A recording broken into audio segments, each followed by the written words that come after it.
Vous êtes sur BioNews Télévision, la télévision autrement.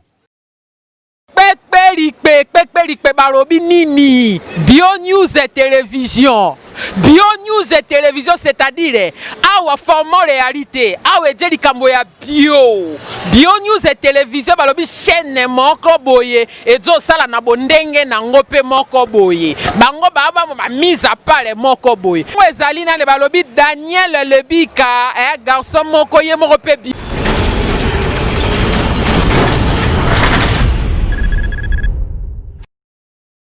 Et voilà, dans le dernier jour, je répandrai de mon esprit sur toute chair. Vos fils et vos filles prophétiseront, vos jeunes gens auront des visions et vos vieillards auront des songes. Voilà, au jour d'aujourd'hui, nous voulons juste en profiter. Naba songe, oyo, vieux moko, azwa qui colonise mais pas en Zambie, tout profiter d'un parcours avec l'homme de Dieu, l'homme qu'il faut, l'homme oyo azwa charge. Pendant un moment, mais à aucune retraite.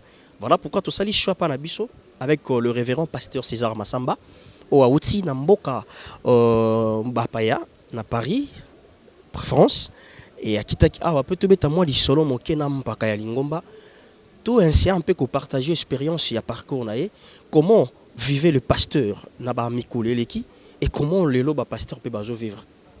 Tout est la différence, soit on a tout mais quand on partage naïe, et je crois, j'espère que vous ne serez pas déçus parce que Makambo il était poussé par le Saint-Esprit et que les hommes ont parlé de la part de Dieu. Et voilà, comme quand il est poussé par le Saint-Esprit, on va prendre le temps aussi de suivre et de faire quelque chose de bien pour voilà.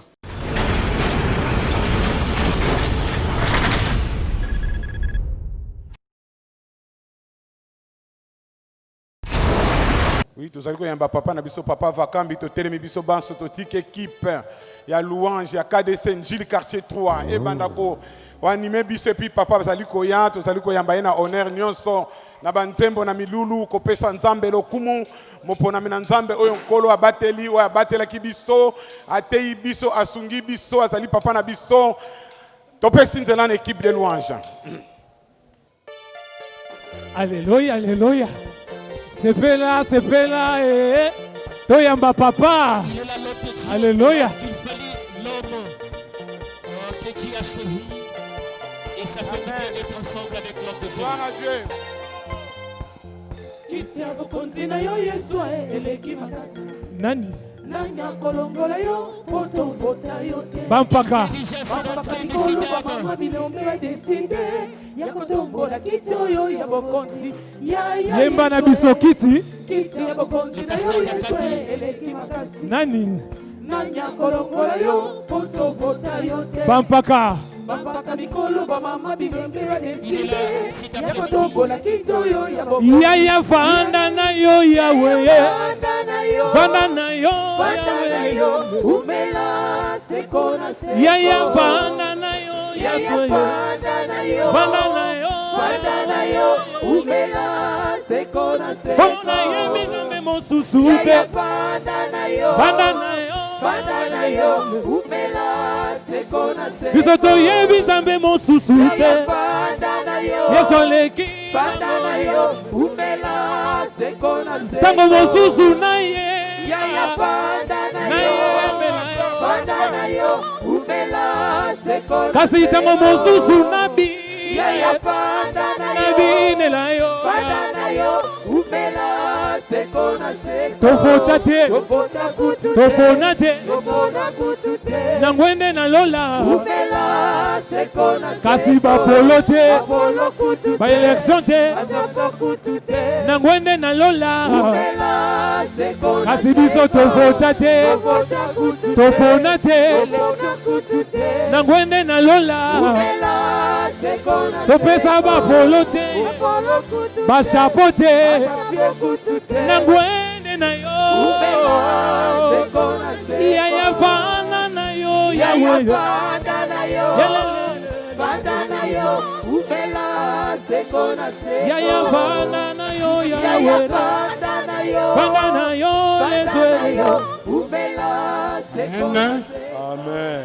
Nous sommes dans la joie d'être là. Tous en émission et bandit. Tokopé Saliboson Nzambe, merci.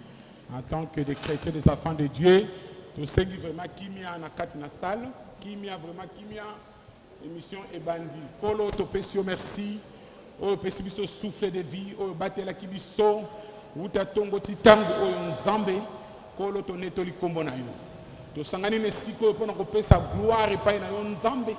Oyo benga kibiso, sangisa kibiso, tosali libota oyo na kati na assemblée de Dieu, paroisse Njili quartier 3. Tosengi molimo santo akamba biso na oyo nyonso tokosola na esika oyo. Na kombo na Kristo azali mokonzi na lingomba, tolobi biso banso. Amen. Amen. Topamboli Nzambe, tozana papa na biso, papa Vakambi. Oyo azali papa na biso, oyo azali pasteur titulaire na kati na lingomba oyo ya Njili quartier 3 na communauté des assemblées de Dieu. Na bandeko oyo balandaki émission ya liboso te bakoki kokota na YouTube kobeta pasteur Vakambi bokomona ba émission oyo tosalaki liboso. Yango sikoyo lelo tokobanda émission na biso elongo na journaliste na biso papa Daniel le bika oyo ya Bio News bomona chaque fois na ba télévision na YouTube na mema qui est aya 4 mesiko parce que tu travailles ensemble na be mission mingi o na salaka awa na ville ya Kinshasa pona ko banda tozali ko fongola nzela avec chorale 1 ba ko yembela biso nzembo moko peto ba ko tuna mituna et pas ya papa chorale 1 à vous l'antenne.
Amen, amen, amen, amen, amen. Tobeti maboko.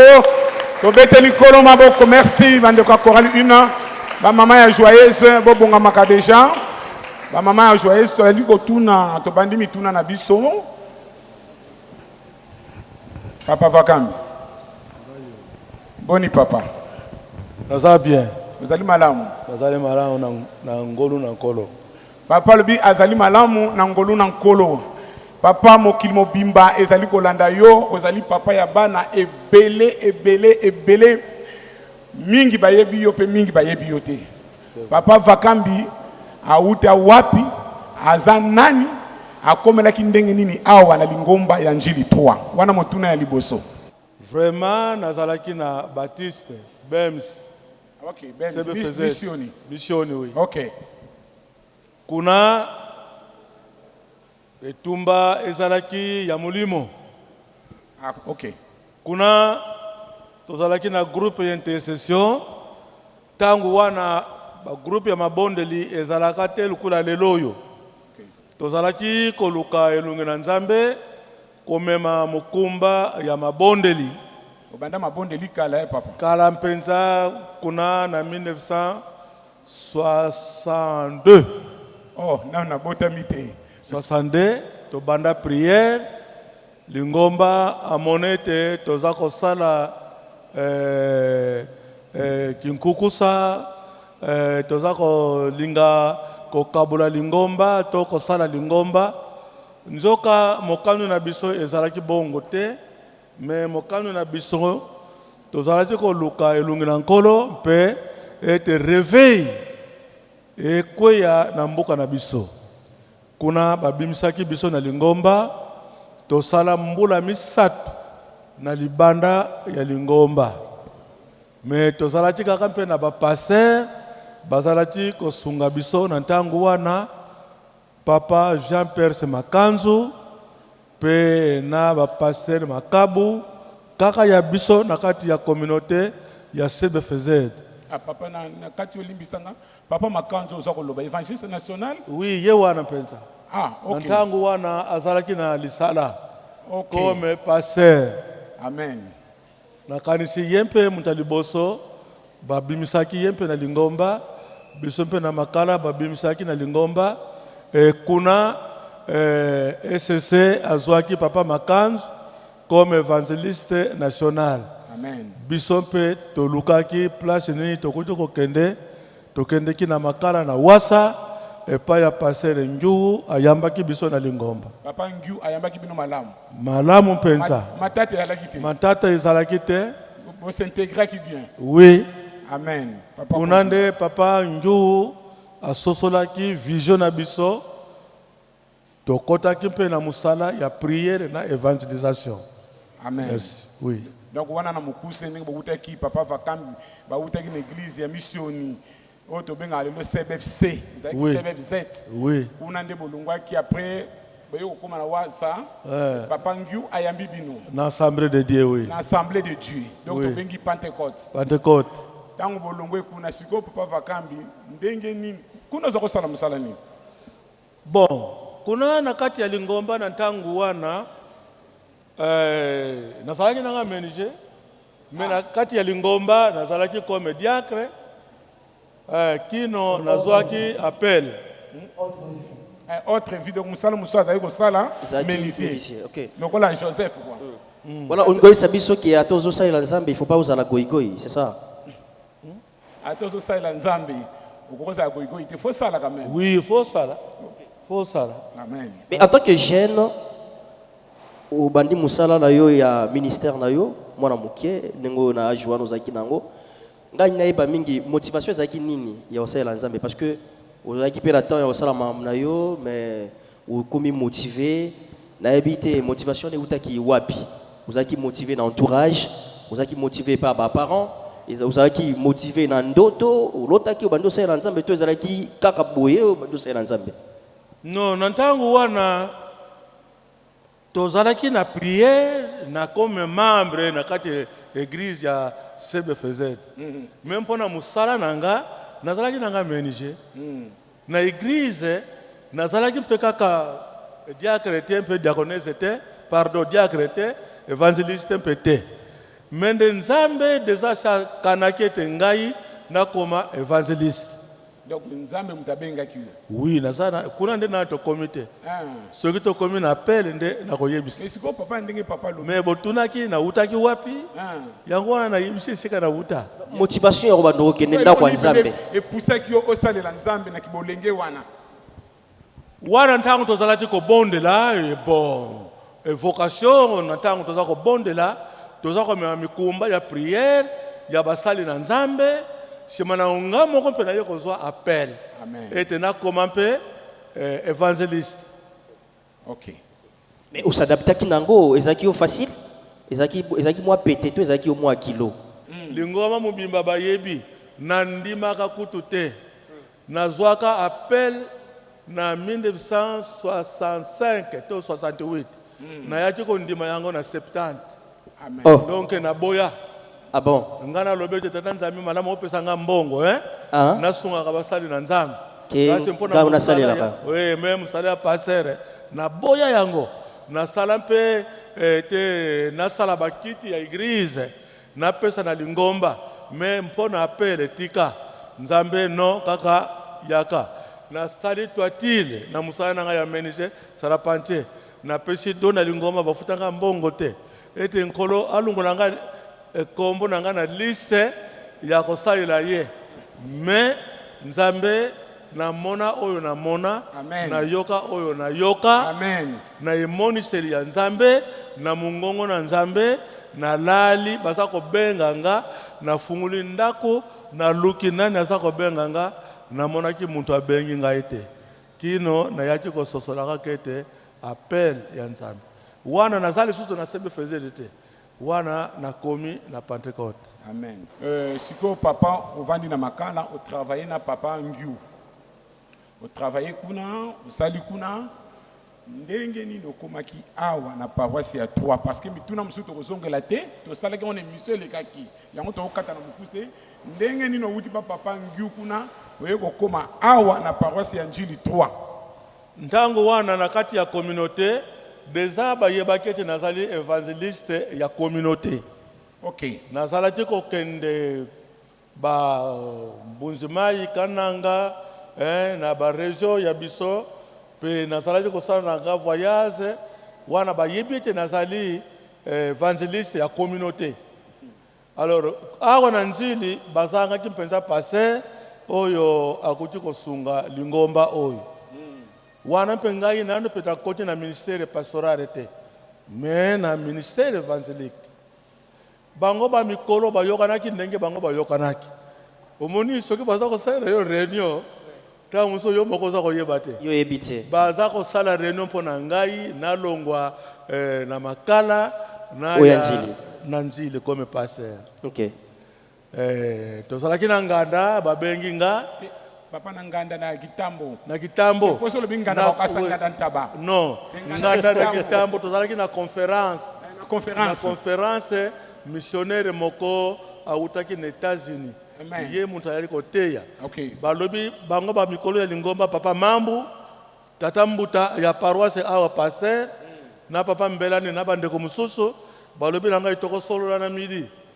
Motema ekendeki likolo likamoni ninga na sali bato bakoloba ete tokosolola tokendeki na payota balobi ete makambo tokoloba na yo koboya te biso si tofandi si toyokani kende ozala passer na Njili quartier 3 na lela meme mama ntango akufa na lela te. Papa babengi bapiso kasi comme bapesi ke loka kitoko te mpona ngai vision na ngai ezalaki te nakende na paroisse.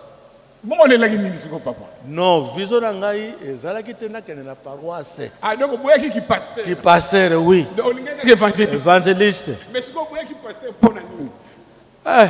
Musala ki pasteur eza tout à fait muwumbu moko boye oto sa oyo kaka o bango baza koloba. Or que ministère évangélique eza bongo te. Ok. Ok. Ministère évangélique ezali soki nzambe alobi na sali. Mais oyo to sala ba réunion o biso to yebaki te. Ale mbongo kuna mwasi kuna boye biloko wana nyonso mpo na nga na boya yango. Ok. Mais soki naza na nga evangeliste natikali koteya oyo Nzambe apesi nga soki bazoki soki bapalangani esili ale. Yepo zongi na. Nazongi na. Kuna compte rendu à la raté. Akuna ezalaka te. Mutu akosambisa ngai aza te. Oui. Gloire à Dieu. En tout cas, merci papa. Tout le monde est conducteur na biso, to imiter ba comprendre trop ça en direct. Tout ça na ba condition un peu difficile, tout ça na studio te. Donc Bible zo ba na biso, toto ça ba papa na biso. Vraiment. Total di tatoli na bango, pe to landa lokolo na bango. Papa vakamba zali papa oya bimisi pasteur Masamba bimisi bate belé na mokili mobimba bana na ye bazé belé bakolanda émission oyo bozo yoka différence ya kozala pasteur différence ya kozala évangéliste. Papa tant ba benga ke na ministère pastoral ce n'était pas facile mais amitika ki na maboko na Nzambe pe papa oya kokoma na paroisse ya Njile quartier 3. Poto gagner temps ba maman ba yeki banda tongo to tiki bande kona so ya joyeuse bayemba nzembo moko bongo tokoya kozonga suna mituna epai na papa chorale joyeuse à vous l'antenne boyembela biso nzembo moko. Donc on va souffler un peu au rythme toujours il y a conducteur Nabiso entre temps chorale joyeuse et ça là moi loembo plutôt ça la continuité Nabiso. Merci beaucoup.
Entre pasteur ou azali mobateli na bampate ou esenga za la motema malamu azala pe motema molai pona ko batela bana par rapport na évangéliste ça deux ministères différents ou epende keseni ya bongo papa Bongo bon. OK Nzambe azwa lokumu na nyeso merci ko papa okomi na paroisse ba difficulté nini okutani nango en tant que pasteur. ba difficulté tokutani na yango ekuti kozala mpenza ya mingi me totondaka nzambe oyo asungaka biso na ba difficulté oyo tokutanaka na yango ekino mpe mokolo malelo mpe ba difficulté mpe ezalaka na yango bolamu ezalaka ba difficulté mpe ezalaka. Avant nakoma passé nazalaki kaka évangéliste ezalaki mpasi mpona nga nazali muto oyo nazalaki na mwa bozwi na ngai kolesa mwasi na ngai bana na nga me ntango nazwaki libyangi naza kosala lisusu mosala wana te nazalaki na difficulté moko ya makasi ya kolia ya kolata ya komela ya mpasi na hôpital kasi nzambe asungaki nga na ntango nakomi ministère na pasteur na kati ya paroisse esengo ezali pasi mpe ezalaki toujours ya kozanga toujours na ntango ya maladi toujours na ntango ya komekama na mosala ya pasteur surtout likambo ya kofinkama ntango mosusu na likambo oyo ntango mosusu oyebi yango te osali mpe yango te me lingomba baye kolatisa yo na likambo wana ntango mosusu na mawa mpe na kolela me ezala kaka na mokumba mpe na patience koyeba ete bato oyo baza kosala yo ndenge wana bango nzambe apesi yo ete otambulisa bango nakoki kozala na bango na rankine te na eloko moko te makambo eyaka na baperiode mbala nyonso ezalaka ndenge moko te. Amen. Nakanisi napesi réponse ete esengo ezalaka kotiolama ezalaka maladi mpe ezalaka ezali makambo elekaka eyaka mpe elekaka. Ok, donc ozala pasteur kokanga motema kanga motema mpenza ya makasi papa bakisi kokanga motema soki ole mabe soki olati mabe soki ozwi voiture mabe kasi bango kaka mpe bato baza kolesa yo bango kaka mpe bato baza kosombela yo mutuka kasi bango kaka bato baza kotiola yo. Gloire à Dieu, gloire à Dieu. Tous ceux qui ont expérience, il y a papa na biso génération ya lelo, ceux qui émission ezali pasteur Masamba, tous ali ba génération ya moi Kalamet, tous ali bilenge. Bolanda ndenge papa azali koloba, kozala pasteur ezali facilité, il y aura des moments difficiles, il y aura des moments de bonheur, il y aura des moments où on a délice, il y aura des moments où on a le enfer et télémélio. Mais papa a pesitoli to kanga motema, to zala motema molai. Je crois que to pamboli nzambe na mituna oyo papa azali kopesa. Tozali ko senga na bandeko ya chorali 2 babonga maka déjà ko matalikolo po tozali ko welela tango. Na ebite papa le bika so sana mutuna ko tuna papa. Oui, butuna moko ezali ya koeba. Différence nini ezali na basala nzambe oyo baza ya bilenge na bino bampaka. Selo yo mo musala nzambe oyo yamba kolope mo bikisi na okala. Ok, micro. Toza na kimia chorali de na yo penza ya malamu différence munene ezali. Biso ntango tobandaki musala tozalaki na salaire te. Mais lelo yo bato baza kotia liboso likambo ya mbongo. Bakoki mpe kozwa lisungi. Bakoki kolanda mpe lokola ntango na biso te. Pour tout à fait aligné au souffrir de thé. Ok. Donc, ce qui est vrai. Oui. Donc, Ezamabe, Moussa Nanzambe, Mobateli, Mpate, Azwa salaire dans l'église. Azwa li fouti. Il faut soit bon. Ce que je bon côté à Rosala Penzate. Maintenant, on a besoin souffrir, bongo soit bon. Mais secret na yo ya kokangama na Kristo ti na tango o na âge o ezaki nini secret na yo pour maintenir position. Secret na ngai ezali kaka liboso kotosa nzambe oyo abiangi yo.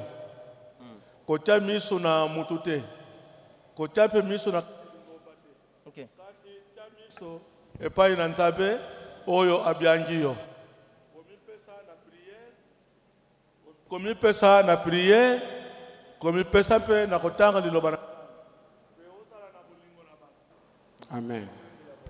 lelo tomoni basali na nzambe misusu baza na basi mibale misato mpe bazobota mwa partout eza nango libaku te mpo na bandeko mosusu Motuna tuni lelo twali komona basali na nzambe mingi basali kobota azana basi misato azana basi mibale azoko kambane pe lingomba na kimia est-ce que ça malamu oui tokoki koloba ezali malamu te mais na lobi ezali mabe mais eyaka ekomela yo ekomela ete ye komeli yo te mpo nani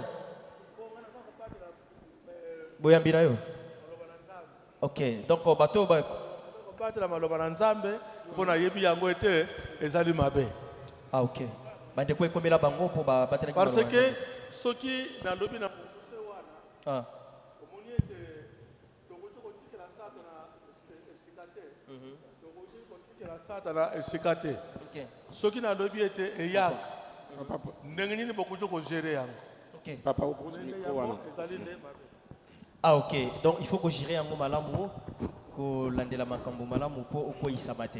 Voilà. Mais les autres oui comme on a bassin na nzambe pe bazali de part et d'autre bazo sa musaya na nzambe malamu mingi. Est-ce que vous appelez na musaya na nzambe moko oyo yo otalaka ozwaka quand même ndakisa na ye pe o faire évoluer musala na yo na bonzambe. Moto moko pe porta regard na yo na ye. Otali ye bolobi te ya salaka musala na nzambe malamu. Magina âge azamo na mokie na koyi kolanda pe ndakisa na ye. Je crois que papa mutuna izo kotuma boye bando bandi na ministère pona bongisa bien bando bandi na ministère ozana mutu moko oyo landa penda litato lina ye olandi obite ye pena za na litato lia malamu azali modèle mutandengo wana azali oui bazali ok kasi ngai nazali mpenza nzambe te nayeba makambo mosusu masalamaka na nkuku oyo bato bakoki koyeba te me oyo toyebi toza na litatoli na makambo ya bato oyo toyebi. Amen. Gloire à Dieu. Oui, toza na makambo ya bato oyo toyebi te en tout cas mutu wana na ndenge nayebili ye non atambulaka malamu atambulaka malamu nakokolanda exemple na ye pe bizaleli na ye. Amen. Wana nde bazali. Je crois que Tolandi papa na biso papa vakambi ndenga zako pesa biso mituna choral de bokoyi ko zo place s'il vous plaît to we l'attend boza la pendant na autre makele l'été tozo ça l'émission en direct toza na 4 studio te bande ko bozali ko na biso bo comprendre biso ngana utaki France donc to provoquer émission parce que to ko rater émission OT bo comprendre ba caprice ezali ko leka ba caprice studio donc studio to sale studio na kata Njili quartier 3 et pas na koleli et pas papa vakamba zali ko kamba biso donc choral idée bozali ko bongama pona ko yemba nzembo moko papa to pesi nzambe merci na komona beyano pesi biso pe komona misala oyo sali na kati na lingomba pona ko sukisa lisolo oya pasteur to kota na sujet mususu toli nini okoyi ko pesa na biso ba pasteur ya lelo na mokuse génération ya lelo toli nini okoyi ko pesa biso en tant que papa biso basali na nzambe baoyo tobiangami toli na kuti kopesa ya liboso nalingi koloba ete avant napesa réponse na mutuna na yo naza kopesa tata nzambe merci ya mingi po ntango nasili kobiangama makambo mibale ezalaki kotungisa nga kozanga bapaster baoyo bakuti kosimba musala soki nake kofungola paroisse muntu akotikala kuna aza te likambo wana nalela epai na nzambe lelo oyo naza komona monene na nzambe.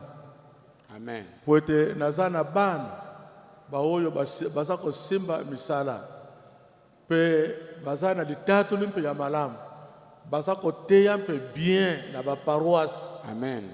Même awa na kisasa na Afrique, même na Europe, même na États-Unis. Wana na yeba kete nzambe ayoka mabondele nanga.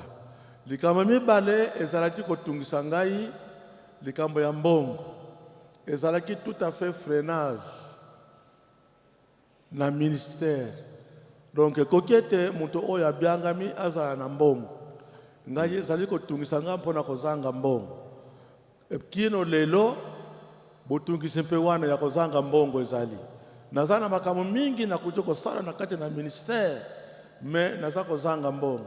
Mais soki na keye musika na mona kapete nazangi mbongo te. Amen. Po nazana bana. Ah, bana mbongo na yo. Mbongo nde yango wana. Biso bana mbongo na yo. Yango wana pensa. Foli ya mbongo na biso. Oui. Amen. Nazana mbongo po soki nazana difficulté na kuja koloba passer elem. Nazana carburate. Papa le mazali ya kutatola. Akoti na ndako azui karbila wana mbongo te Mbongo. Awa toza kokende na assemblée de réveil. Toza na soutien mususu te. Bana kaka na biseka tofongoli. Bango kaka bato baza kosunga. Wana mpe naza komona ete ezali mbongo. Amen. Alors na mutuna na yo toli nini na kuti kopesa. Toli na ngai tozala na bolingo. Ndenge Bible aza koloba na biso. Amen. Ata muntu aza kosala yo mabe kozongisa ye mabe te. Linga ye kaka. Teya ye kaka. Zala na motema mulai ya kolinga ya koteya. Wana nde toli na ngai. Tozala na lukoso ya mingi te. Tomi pesa na mabondeli. Tomi pesa ya kotanga Biblia. Oyo ozana yango te. Beta maboko makasi. Oyo tozali koyoka penza toli ya papa. Po biso génération na biso lelo soki basali yo mabe otindi moto bazika bango nyonso. Mais papa le biso ki basali yo mabe limbisa to lingana tozala bomoko pe tozala batu na mabondeli. En tout cas papa Vakambi eloko ekotinga makasi. Nzamba pambola yo. Merci. Choralité à vous l'antenne.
Merci, merci, que Dieu vous bénisse.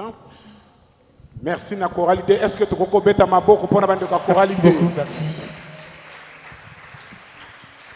Tolinko tuna muso epa ya papa. Papa to passé moment moko ya pasi na maladie ko ya Covid. Ba église kangamaki na mokili mobimba. To sambeleki na bandaku.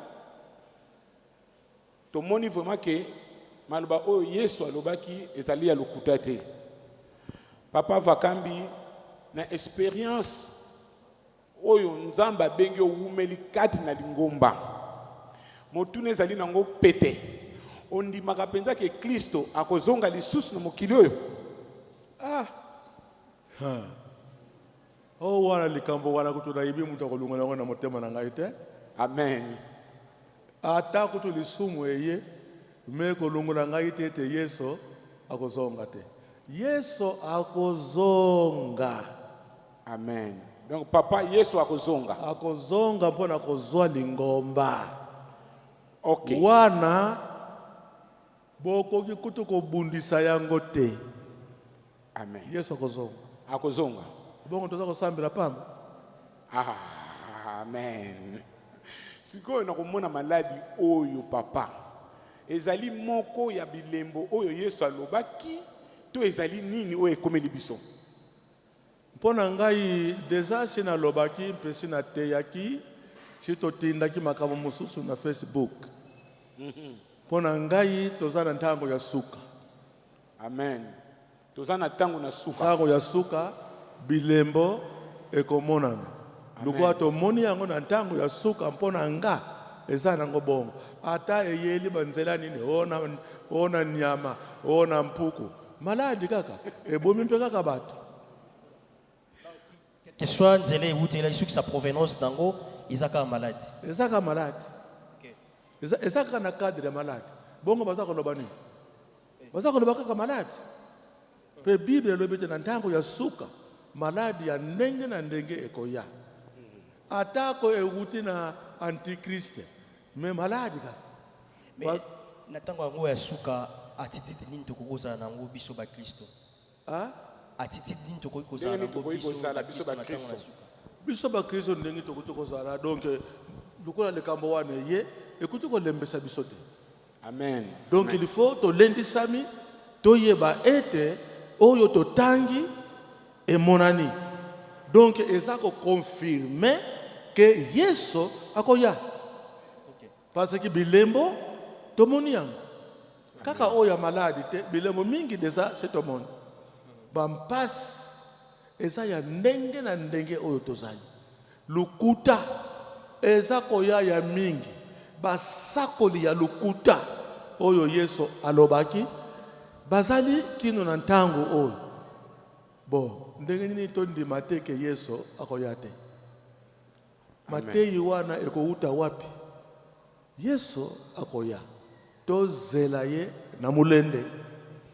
Gloire à Dieu. Merci papa. Papa pesi tolito zela ye na mulende. Oyo kondime bandai ko kita. Papa lendisi Yesu akoya. Toyoka ba oyo nzamba benga. Toyoka ba oyo nzamba tie liboso na biso. Toyoka ba pona mina nzambe. Ba ozana mikili na poto. Ozana bisika na Amerique. Ozana Asia. Banda ozwa avion. Okoma na mikili na poto. Okoma kofinga basali na nzambe. Yomo tozala ye ko gêner, ko prier. Papa apesi toli. Zonga na nzela. Zonga na lingomba. Yesu akoya. Tika ete nzambe azwa lokumu. Tozako bana les pèlerins. Bobongama. Chorale nini eza kuna? La voix du salut bayemba kite? Ba maman bayemba kite? OK, ba maman bobongama po bosi bolembi bobongama. Biso tali ko continuer papa, soki papa wundo ko aider biso pona ba maman. Bobongisa nzembo moko.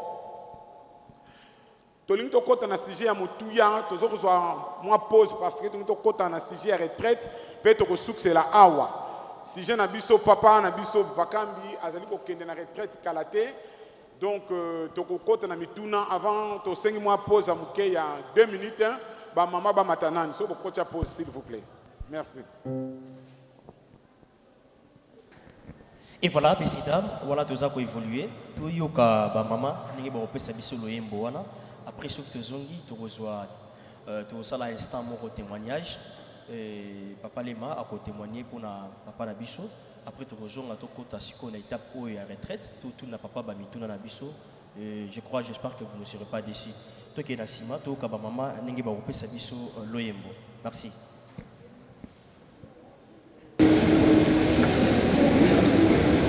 Merci.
Et voilà, messieurs, dames, on est tout à Koluba, tout ça, mais dans un instant témoignage. On va aller rapidement avec notre papa Lema. Il y a un témoignage qui après, on a biso bakopé sa biso loyembo. Après tout ça la continuité na biso koto instant en retraite, tout papa ninga robete la biso li solo pour nzoto nzoto elembi, mais l'esprit est toujours disposé. On va aller rapidement avec notre papa Lema. Vous serez les biso papa aux années bref. Après tout ok nasima pour tout loyembo. Merci beaucoup. Merci pour la parole. Nalingi d'abord témoigner que je suis le fils, il y a ministère, le fruit, il y a ministère, il y a révérend apôtre Vakambi Ndongala James, Oyolelo, Tozali, Kolobela, Nantina na ministère naye. Na ministère, il y a Papa Nabiso, na retenir trois choses. Oyo etikala tu ezali marqué na kati na ministère nangai. Première chose na remarqué to na retenant na ministère ya pasteur Vakambi o tozali ko célébrer événement naye le lopé préparation ya retraite naye, c'est d'abord le feu de l'évangélisation. Azali papa oyo évangélisation ezana makila. Gagner les âmes pour le Seigneur et ça, sa vie spirituelle, c'est-à-dire et ça ministère naïe. Donc il ne réfléchit que pour ça, il ne marche que na katina vision et à gagner ba âme pour nankolo. Ce qui toque comme ça la bilan naïe na ministère, ba campagne d'évangélisation naïe, ba activité naïe. Toujours pour gagner ba âme. En tout cas, il n'y a pas à dire nanakati na likamwa. Donc c'est resté marqué nakati na bomo enangai en tant que moine, il y a révérend pasteur Vakambi Ndongala James.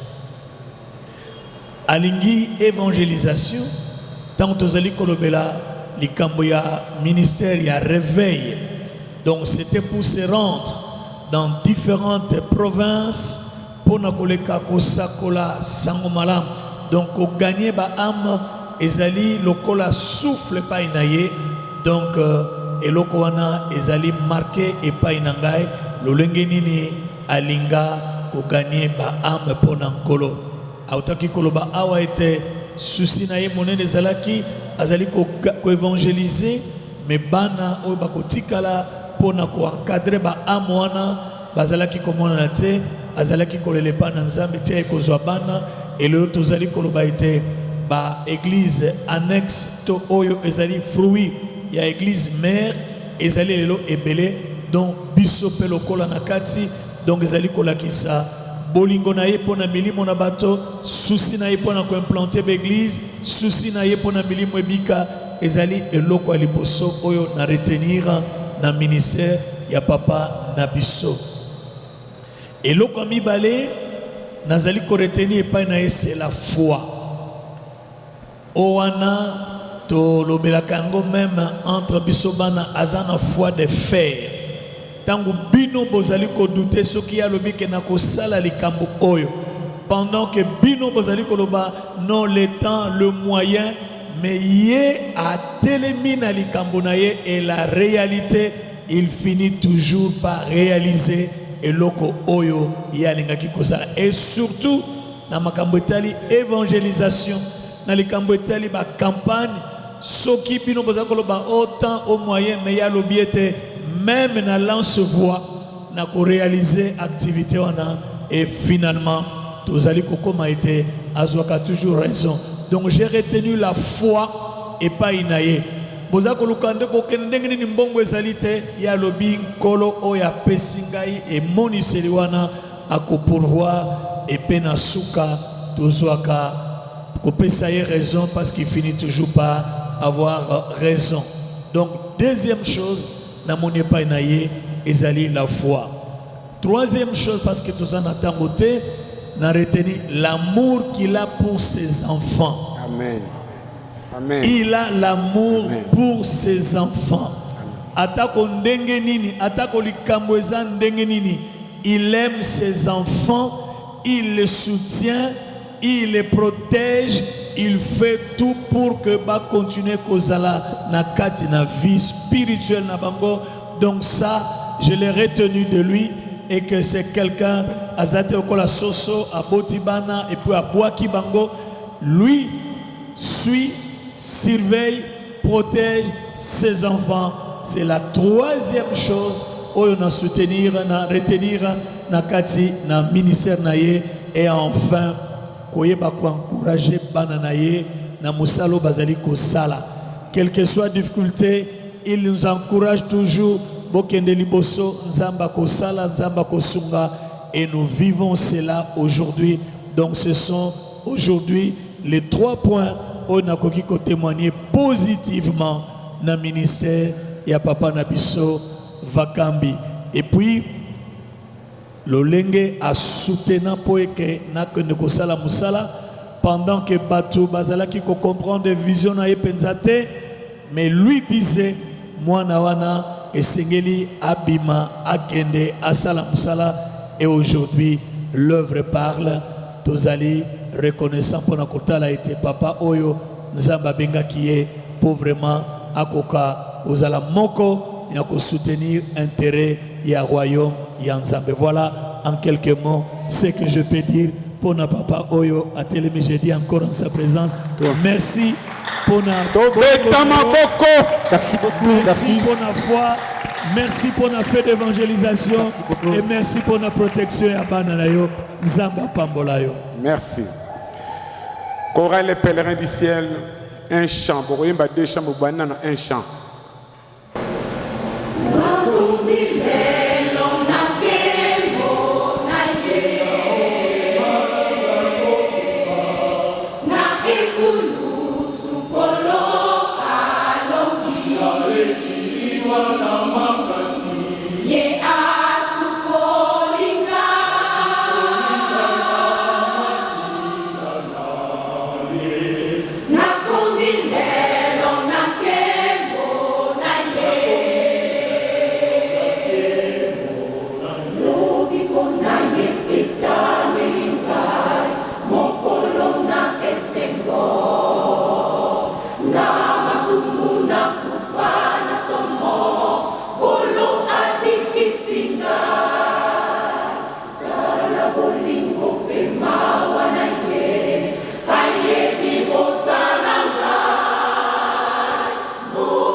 merci beaucoup Tobetima beaucoup makasi pour la bande Korabiso, bah Pessibiso le Imbo Kitoko.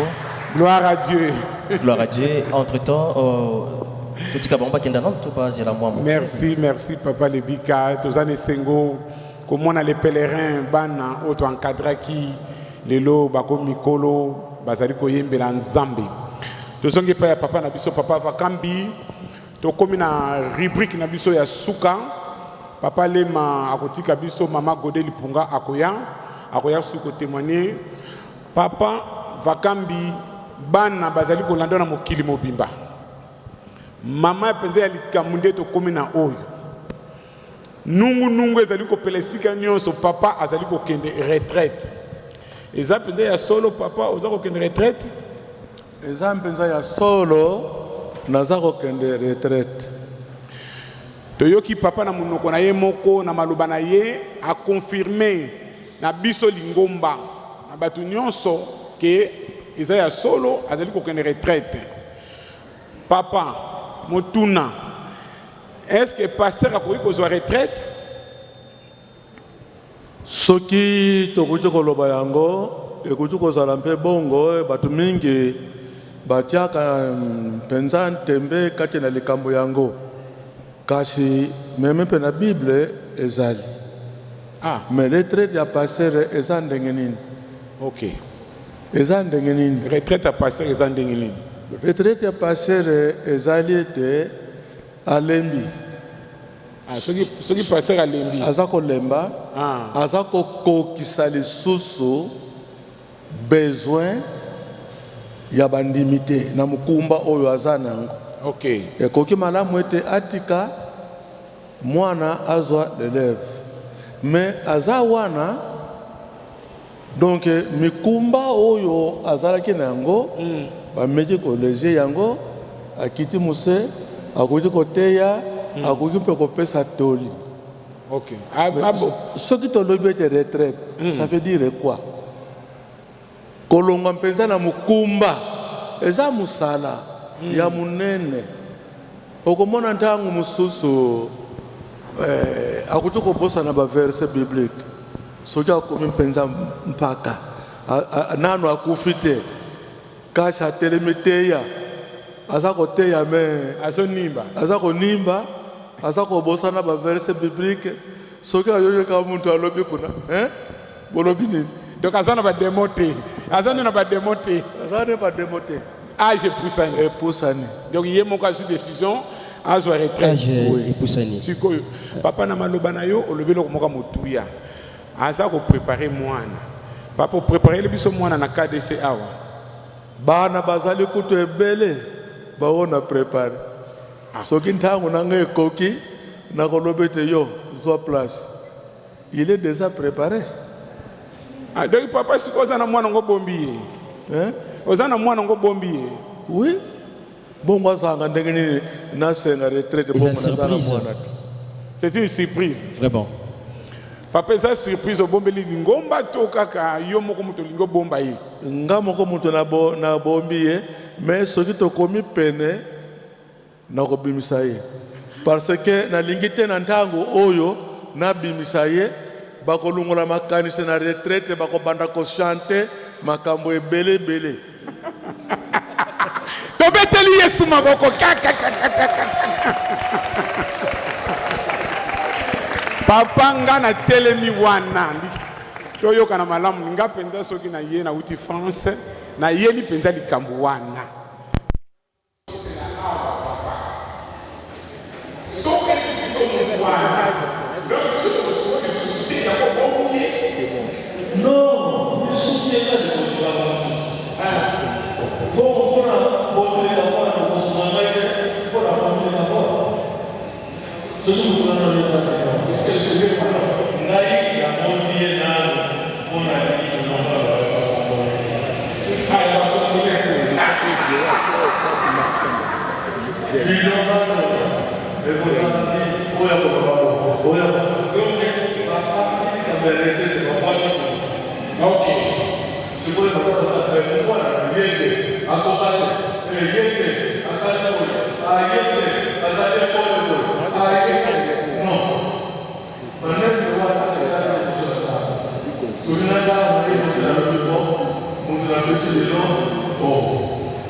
na Sainte-Thérèse.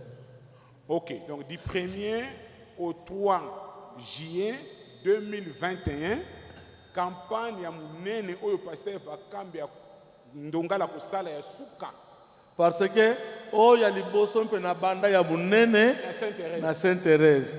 Nalingi mpe na sukisa ya munene ata tokokontinue ndenge Nzambe alingi nde ekozala le 1er au 3 juillet 2021. Donc bana nyonso bazana mokimo bazo kanenge papa zali koloba abandaka campagne na munene na Sainte-Thérèse o nazana ba témoignage évangéliste munene nazana poto auta ikomela masanga na kwiti tango akomika na Sainte-Thérèse milima kwiti kenda lelo aza évangéliste munene na France. Campagne bandaka kuna siko campagne ya suka du 1er au 3 juillet 2021. Papa na biso Vakambi akosala campagne ya munene susu ya suka wana za quel biso ya suka ekosala ma na date to loba. Siko date ya retraite tango sali campagne du le 4 juillet. Le 4 juillet. Tango toko clôturer campagne le 4 juillet après-midi ekozala dimanche retraite ya pasteur Vakambi. Ah, Vraiment. Nzamba za lokumu papa ezali rare komona ba pasteur azondima kene ka retraite bongo atika lingomba po makamba la bebisi mangomba lelo mais tozana papa na biso papa Vakambi za modèle donc bana nous tozana mokili mobimba le 4 juillet 2021 au aux États-Unis na Asie na France na Angola partout en Europe awa na Congo tobongisa batike na biso Nzamba batela biso pe biso tangu malamu biso nyos tozala awa na date wana du 1er au 4 juillet tozala awa na évangélisation pe na jour où papa akokende retraite. Je crois que tokotika place na mama Godé. OK. Wa azali mwana pena na kati na lingomba. Wa azali yaya pe encadrer kingai so bomona nga na zaboye grâce à mama Godé o encadrer kinga la kisinga makambo ebele ye ako témoigner pe les pèlerins ekoyemba pe papa akosala libondeli ya suka azape na malbasuka akoloba na bana na ye. Donc sans plus tarder, maman, déjà instant témoignage et après tous les canaux chorales. Merci beaucoup. Merci pour la parole. Na simpela ki mingi tango pasteur Masamba lobai que na ko témoigner pour na pasteur Vakambi. Na yangwa na mukuse na kopesa témoignage boye. Na kanisi avant to kende na pasteur Lema batinda biso na pasteur Lema nazaki awa na Njili quartier 3.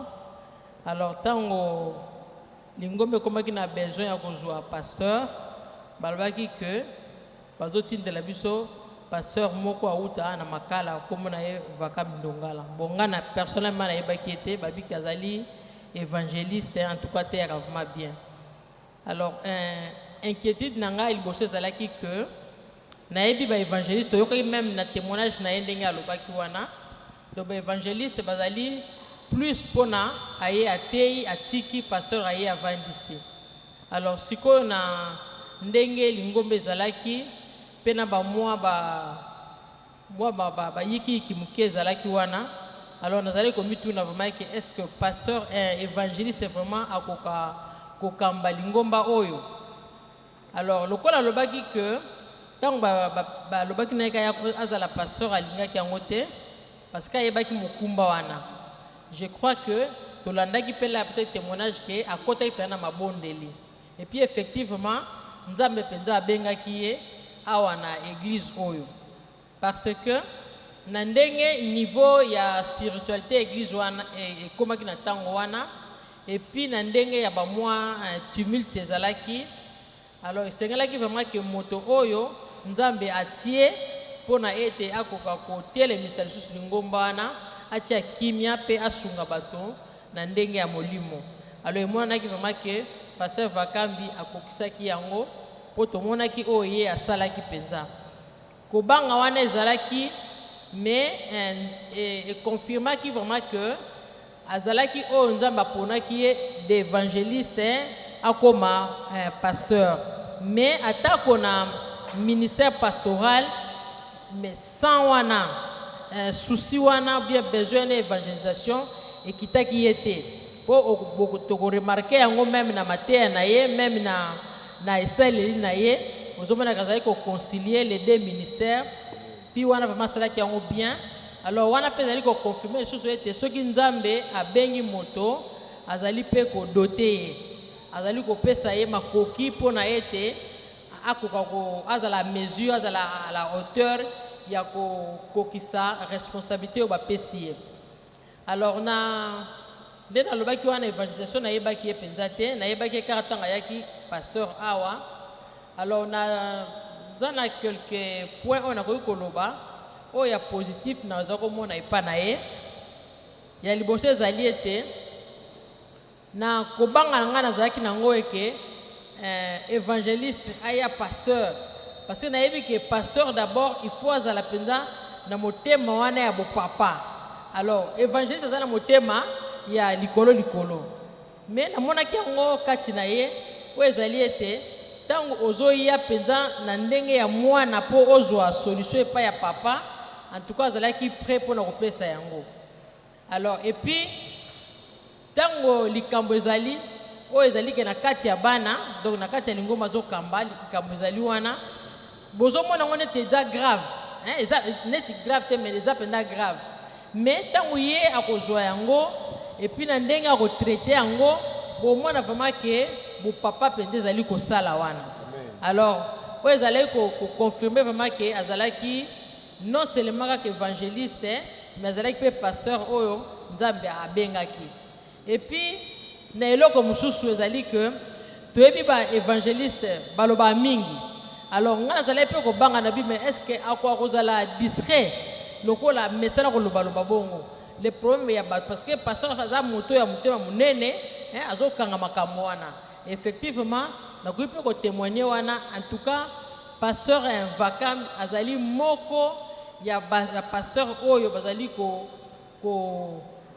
o esengeli ke batwacha bango bacha e confiance pona nini po likambo oyo koloba na ye ekotikela ebino mibale. Soki yo lobi ete akokino koloba yango wana koloba, mais de ye moko ke ayo sala mateya bongisa ndenge tomona ka ba pasteur ebele bandimba solo ne likambo abongisi mateya pona kopesa bango ba réponse wana, en tout cas na côté wana azali yango te. Donc na côté ya discrétion vraiment azali moto akosala ye confiance. Et puis eloko mususu na ngai koloba lisusu ndenge na bobangi wana zaki nango toujours ya kozwa évangéliste lokola pasteur, ezaki pe lisusu ya ko se mettre dans la peau des autres. Donc le pasteur devrait vraiment se mettre dans la peau des autres. Donc ami likambo ya moninga wana bien ndenge ya moto wana ye ami mona pe na likambo awa wana ezali vraiment ba qualité ya ba pasteur. Alors ya wana pe na mona ki ya pa ya pasteur Vakam. En tout cas azaki na facilité wana ya ko se mettre dans la peau de l'autre. C'est-à-dire que na bateau azali ko kamba wana likambo na yo azalaki na pete wana ya ko komisa ngo pe ya ye de façon que bokumbana nango na ye elongo. Donc façon ya ko mema makambo ya bateau ezalaki pe ko sepelisanga. Bref na ko loba boyete na ministère na pastoral, en tout cas personnellement na sepelaki na yango à tel point que même tant que bazolo baké passer Vakam ba yoka conseil té mais ngai na bana pese conseil ngala bana ko solo nae et puis ce que na mouvement que esimbité na koloba ndenge ezaleli wana za ko loba nae et puis bana ko yoka et puis ce na mouvement que non papa place wana penza yo nde osala ki mabe sengelo senga pardon nazali ko banga te ko loba nae et puis azali ko sala yango. Donc omona que nde baloba ke koloba na moto il faut yeba pe ndenge ko koloba na ye po ezwa esika et puis po esala mela ndenge yo ko souhaiter. Donc pasteur Vakambi na zala makambo ebela ko yebisa po na ye, mais na ba grande ligne ona ko koloba mingi po na yango wana. Donc po na nga vraiment azali papa oyo vraiment na monique na zwi mingi ya ye et puis na même na baneko ko bon na ko baka ko tungisa ye na ba question sous biblique ba question pe doctrinale na banoko ya ko poser ye, mais na zoko mona vraiment kazaki à hauteur ya ko répondre ngango à tel point que en tout cas to fibaki na ye bien. Donc na féliciter ye pe na bien merci beaucoup papa. To beteli Yesu maboko. Gloire à Dieu, gloire à Dieu. C'est gentil. En tout cas, merci Ming Maman Godé. Nzambe pambola yo. Donc ngape nazalaka na peso merci. Ospunginga mingi. Olakisinga comment ko na personnalité en tant que serviteur de Dieu. Na bossa na raté na oya mingo sali pona ngai. Soki na mona monastère ko bossa na kamba lutu na fourchette té. Voilà, merci à Maman Godé. Nzamba pambola yo to comme presque na souka. Instant témoignage. Donc déjà. Les pèlerins a koyembe la personne Nzembo moko. Oui. Après papa a coupé sa toli à souka na bana après te clôturer. Merci. Je crois que c'est ça. Voilà, sans plus tarder, deux chansons Moko. Après, tu peux clore la puissance. Tu peux ça papa Maloba. Merci messieurs dames, vous nous suivez depuis la ville province de Kinshasa, capitale de la République démocratique du Congo. Là, nous sommes dans la commune Njili. Njili, c'est la commune, hein? Commune Njili. Ah, ok. Nari Sumbi. Ok, Nari Sumbi. Au 426. 426, dans quartier 3. Quartier 3. Voilà. Toi, dans le Yembo, après, tu as pas papa pour te clore Manaka na biso ya lelo. Merci beaucoup.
Merci beaucoup, un grand merci pour la chorale. C'est bon déjà? Ok.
Tobeteli Yesu maboko.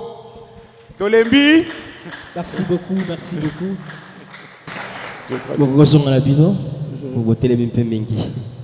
Merci. Donc, tu comme souka, je crois que papa. Oui, nous sommes presque à la fin de notre émission. Tu veux éviter l'ilobasou keza et pas à papa. Ni à couper sa biso, l'ipambol na yasuka pour te clôturer et bana benyo so bakuta la yo. Na manaka na biso lelo, ozaki important bato baji déjà par na bango moko na moko ou peut-être azaki dans le noir.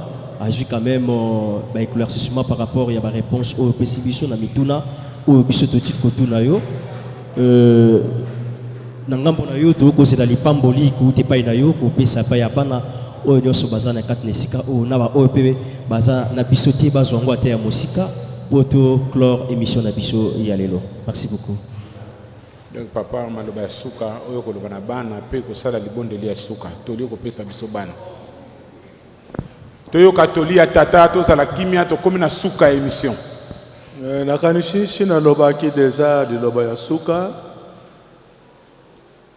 Di loba ya suka tobondele pa na Nzambe. Nzambe tata akokisa mposa na biso. Abatela ngai, abatela mpe bino kino na ntango ya milulu ekoleka. Pe tobondela po na lingomba ete Nzambe apesa biso mwana passer oyo koyingela place na ngai. Nzambe apesa ye mayele atundisa ye na molimo mosantu. Pe bisengeli na nga ntango nyonso na bana bayebi yango. Pe sushi wana ezalaki kotungisa nga ntango molai ete bazala bomoko. Ezala lokola bana nyoka te. Soki maki ya nyoka apasoli bana, mwana aza kokende na nzela na ye. Bana nyonso babotami na kati na ministère bazala lokola bana ya tata moko mpe ya mama moko, pe bamema sanaka mikumba ntango nyonso, pe basunganaka. Owana bayebi yango pe na yebisaka bango. Bazala bato ya bolingo, bazala koyokela bato mawa, pe kosunga lingomba mukumba. Lulendo esalaka nango eloko moko te. Ebotaka eloko moko te, me patience nde ebotaka eloko ya malunga. Nasengi shika nyonso na batu nyonso bakolanda emission oyo bazala mpe na mposa ya kosunga. Toza kosenga mpe lisungi na bango. Soki directement na nzela na ngai te, na nzela ya Pasteur Masamba, lisungi wana ekokoma kaka epai na biso na kati na lingomba. Po na kobongisa milulu yango, eza likambo ya mukete, eza likambo munene. Boyebi ete mboka na biso Congo, to na Afrique, toza na crise ya économie, to ya finance. Alors, bandeko nde bakuti kosunga biso. Libondeli nanga ya suka, ete Nzambe apambola moko na moko oyo akolanda mission oyo mpe azala na munoko ya kotatola yango koteya mpe batu mususu, kopesa mpe témoignage na batu mususu. Na oyo eleki lelo na pesi merci na Pasteur Masamba, na moni mpe ete yo mpe oza na susi lokola ngai ete likambo oyo etambola na mokili mobimba. Amen. Kozanga susi yango nde oyo ekoki kosalama te. Pe toza kobondela na bana nyonso na kati na ministère, baza kolela, baza kobondela, pe baza komipesa tokosala nini pona retraite ya papa. Me Nzambe azala na bino, Nzambe tata asunga bino, Nzambe apambula bino, apesa bino oya koleka. Po musala oyo salami awa, na ba ere oyo eleki awa, ezala ya pamba te. Tokuti kosalela Nzambe na pamba te. Nzambe afutaka biso. Po Nzambe azana boyenge bene, azampe na soro. Soki na ntango oyo ekoki toza nango te, me Nzambe ye moko akobimisa nzela oyo kosunga bino. Merci. Merci beaucoup, merci beaucoup, merci. Par rapport à la prière, il y a Mukuse. Le bon délai à Mukuse aussi. Totelemi. Yahweh Nzambe tata zwa lokumu mpenkembo kumama libela. Mingi tolobi, mingi tosali, eleka nense likolo na ekuluzu na yo. kimia na yo yeso pe mapamboli na nzambe na bomoi ezala na moko na biso. Amen. Merci beaucoup, ça n'est fini pour aujourd'hui. L'heure de séparation est arrivée. Vous mettez la fin d'une chose que sans commencement, on a commencé depuis au début, c'était pas facile, mais on s'est adapté avec l'homme de Dieu et on a essayé un peu de partager l'expérience de son parcours. Voilà, que Dieu vous bénisse et je crois que tout ça déçu na nyoso oitsikolo mama awa. Donc biso na sotope sibino baba ina ndako place vos amis et partout vos amis bolanda biso avec attention soutenu. Merci na bino nyoso. Bye bye, bye bye.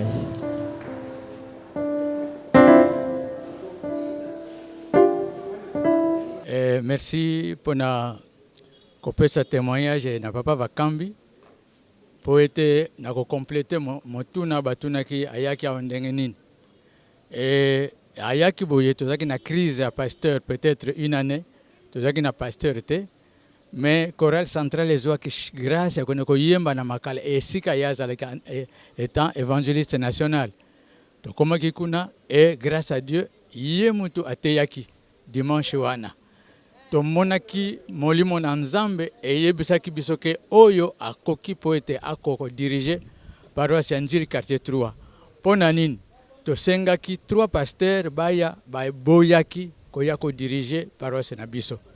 C'est pourquoi jour wana nzambe amonisi biso ke pasteur Vakambi akoki kodirige paroisse oyo pe tosengaki na pasteur Ngiu soki akoko tindila biso pasteur Vakambi aya na paroisse Njili et pasteur Ngiu asolaki na pasteur ndenge boyoki na témoignage kezalaki pasi po andima kasi mabongisi na nzambe lokola nzambe alingaki ete pasteur Vakambi aya kotelemisa paroisse oyo ayaki mpe ayaki asalaki musala munene.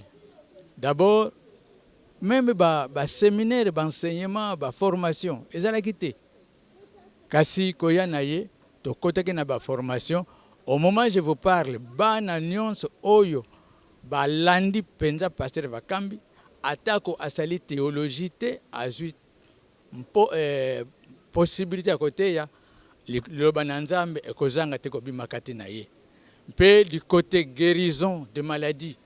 Des milliers de personnes bazwaki ba guérison ba ministre ba bourgmestre par exemple Luemba azwaki guérison na campagne d'évangélisation oyo ezalaki na Njili ndenge alobi et yango wana du côté kobota oyo baza kobota te bazwaki guérison pe makambo ya d'ailleurs il y avait même bato ya liboma bazwi guérison na yango pasteur Vakambi nzambe apambola ye na yango nazosepela mingi na milulu oyo eza clôturer ministère na ye tika nzambe azwa lokomo na yango nkombo nanga Honoré Ngandu Tadikako ancien de la paroisse. Merci. Vous êtes sur BioNews Télévision, la télévision autrement.